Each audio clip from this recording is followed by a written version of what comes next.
Our lesson today is on drones and their uses within the agriculture industry. This should be just a very short lecture to help you explore flying most small drones to get practiced at it so you could potentially complete agricultural tasks with a drone in the future.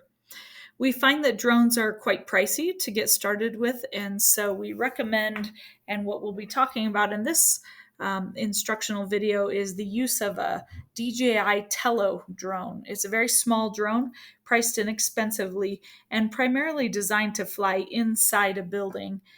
It's perfect for a classroom because in a larger area like an ag shop or a gym, you can spread out and have several student groups learn how to take off, how to go forward, backward, up and down, and control the drones, and still have a little less stress because they aren't quite as expensive.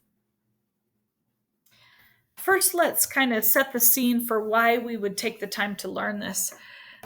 Scientists estimate that by the year 2025, almost 90% of drone use will be agricultural.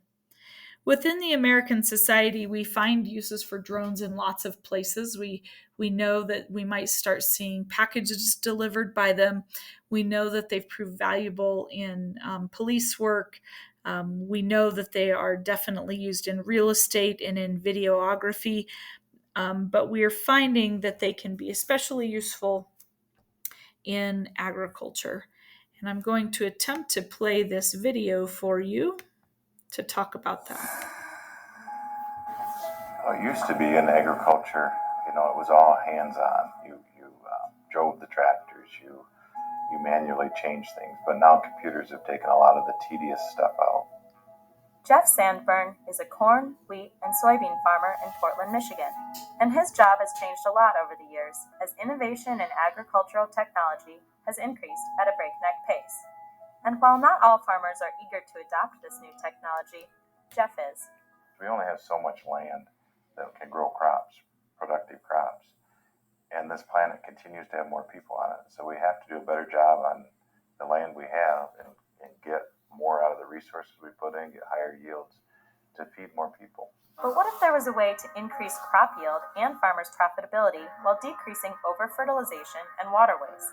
At Michigan State University, a team of researchers is piloting a project that will do just that. The drone, we call it the giant mozzie because it's like mozzie is a nickname for mosquitoes in Australia, and I used to work in Australia.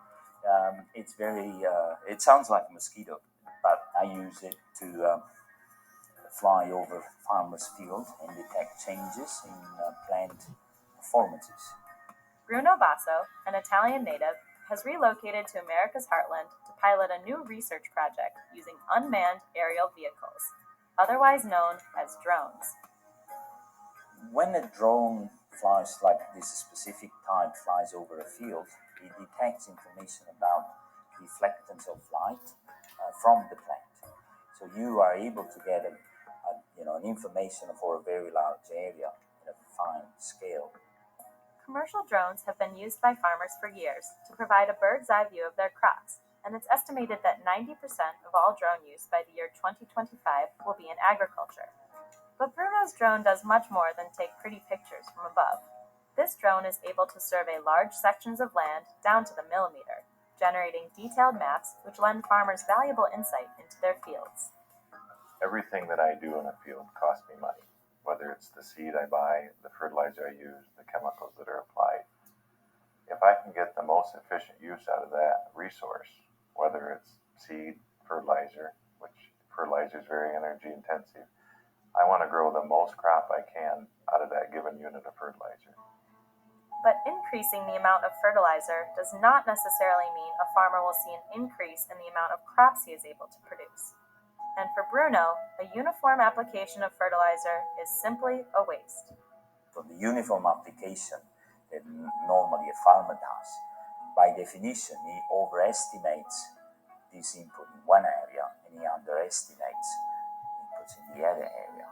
And so that's the important. One size fits all is not the case in agriculture because there is a lot of variability.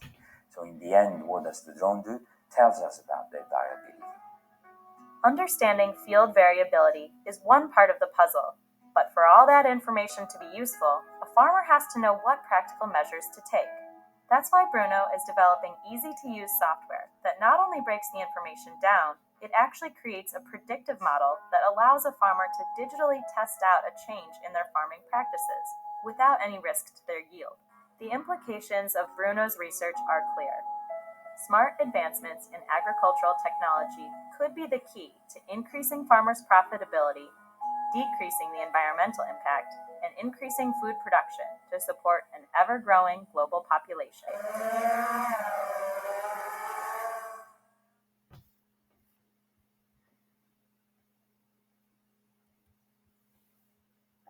This is a video that you can access on your own on PBS Learning.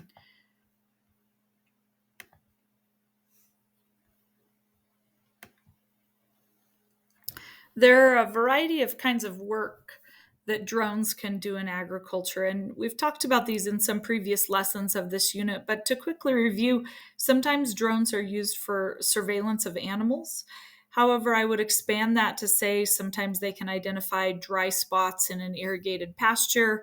They can help producers observe range before turning animals out on it for grazing.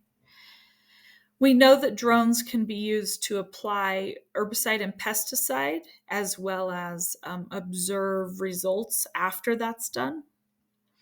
The intention in most situations is that farmers would be able to use less chemicals because the application is better and more precise. Drones are becoming more and more technologically dependent on what's called intelligent batteries. That's a whole nother interesting topic for you to research. But if these batteries can maintain efficiency, it gives us less dependence on fossil fuels. And an unintended consequence we're seeing is that many of the skill sets that pertain to all precision ag equipment are the same. The ability to understand a technological set and do it is similar from machine to machine. So drones become a really good training tool for students and beginning agriculturalists. We're seeing more and more people benefit from drone photo I can't say this, photogrammetry, which is where you take photos and stitch them together to create accurate maps and 3D models of an area. This is readily available right now, but is a little bit restrictive based off the amount of computer power it takes for these things to happen. It's pretty incredible when you do get the models made. Drones now can do semi-automated flights, and so you can autonomously fly a drone if it's a repetitive, say a repetitive flight plan that supervises or surveillance footage collection. We can use drones for sensing technology by the use of thermal cameras and other types of cameras. And then finally, we are starting to see some drones used to actually apply pesticides, both in a very strategic manner and also in a way that is potentially safer than exposing humans to the chemicals during the application of them. I want to talk for a few minutes about how drones work before you take the opportunity to try flying a drone. Drones are basically self-piloted or remote pilot helicopters that have 4 blades. They are based off all the same principles as a regular helicopter. Principles of lift and thrust. Lift is the machine going up against the weight of the machine, and thrust is the machine going forward, counteracting against the drag. One main difference is that in a real helicopter, typically they run on fuel, and your drones have a motor that runs off electricity and then batteries. To become a drone pilot, you need to understand a few concepts. The first is elevation. The drone moves up and down at a level fashion, and we call that elevation. You'll need to learn how to control yaw, which is the direction of the front of the drone and what direction it's facing, that it can rotate to the right or the left. You need to know that pitch is the front to back, up and down movement of the drone. Is the nose of the drone facing up or down? And then the side to side movement or tilt is called roll. The thing you do the most of is simply movement, forward and backward movement, covering that ground. On drones and quadcopters, the movement is kind of controlled by the pitch and roll, but the drone does some of this automatically when you push the forward and backward buttons. This is highly dependent on the model of drone you're using. If you are going with the standard lesson plan that goes with this video, you're going to be flying a Dji Tello. And so the first thing you'll want to do is download the Go Tello app. It has an emblem that looks like this on your smartphone to connect it to the drone and begin flying. However, before you connect, the first thing you should do is go to the More option within that app and update the firmware in the settings. You'll have much better luck connecting to and flying your drone if you do that. In many school settings, we see that students have to download this app on their own phones. Some schools actually buy older cell phones to keep with the drones in use. It can also be done on iPads and that sort of thing. Within the Go Tello app, you'll see a screen kind of like this.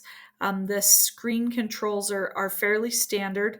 One side controls the up and down and the rotation, and the other side controls the forward or backward and side to side. We do know these are a little different to get used to than a joystick. You place your thumb in the middle and then push it forward. And so in that way, you kind of control a digital joystick, if you will. Across the top of the app, you'll notice a few things. In the top left-hand corner, you hold this button and then it brings up a cue to both take off and land. You will notice as you play with the Tello drone that there are different flight modes and quite a few different settings. The thing you'll really want to take care of is that battery indicator. We see that batteries typically last about 15 minutes. In my classroom, we just rotate through. We have sets of 3 batteries for each drone, and so you get to fly 1 battery's worth before you trade with your partners.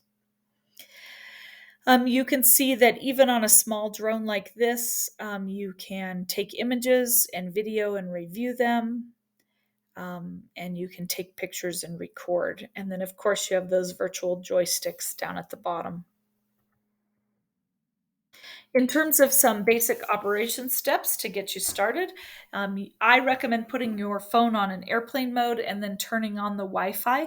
You're actually going to connect to the drone via Wi-Fi in the Tello app. When you open the Tello app, it prompts you as to how to do that. Just make sure that you're connecting to the Wi-Fi for your drone. The quickest way to do that is to connect and then make sure that your drone is obviously turned on or it won't find the Wi-Fi, and make sure that the direction it's pointing is the camera picture you see. In a classroom setting, we go ahead and label that Tello's Wi-Fi name on a sticker on the drone to ease in connection. Once you're ready to, you'll want to be about 6 foot away from other people. We try not to ever keep the drones within 6 foot of a person so that there's no danger in terms of personal safety. You'll use the takeoff button and then slide across to take off and hover. When you are not sending the drone in a certain direction, it will hover. So use your left-hand thumb to change the elevation and yaw, and your right-hand thumb to go forward or backward as you adjust the side-to-side motion. Students always like to have a little bit of time to practice flying around or try it out. Maybe they're already experts at drones. This is still a fun little drone to fly. Your real task today is actually to apply these basic drone skills to a potential task that could be done in wildlife management or in an agricultural setting.